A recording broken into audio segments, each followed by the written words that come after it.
We're known as the Columbia Shuswap Regional District.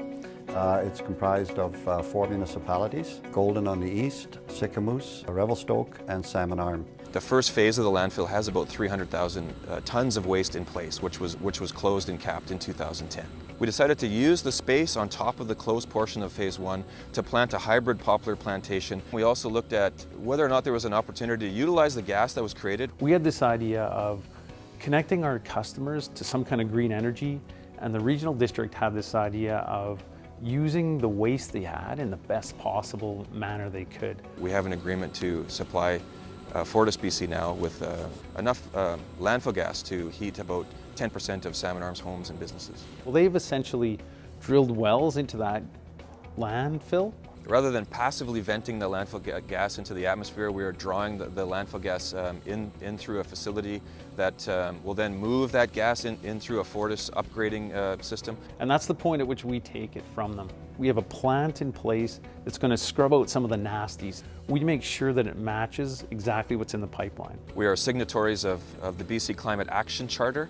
The Climate Action Charter has us committed to being carbon neutral by 2012. We anticipate the CSRD's corporate carbon impact is about 500 to 600 tons of CO2 equivalent emissions per year. That's what we would need to purchase in order to be carbon neutral. By capturing this greenhouse gas and putting it to good use, you create an offset, and that offset's being sold to Pacific Carbon Trust. This project will generate in excess of 10,000 tons a year for about 20 to 30 years.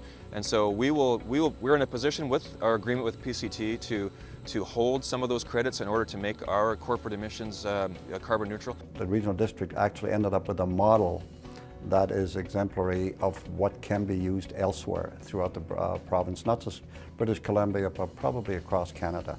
We've lined the bottom of phase 2 and we're treating the leachate material coming from that phase to introduce that leachate material into that plantation where those trees would uptake the nutrients and use that waste product for their purposes. You get this benefit of trees and plant life growing on the landfill, so in essence you're pulling more carbon dioxide out of the atmosphere.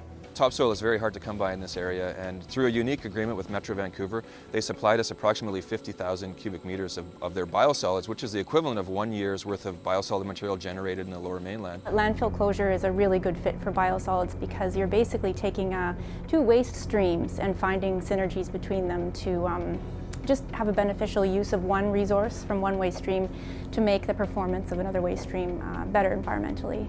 It is a perfect example of how it can be done.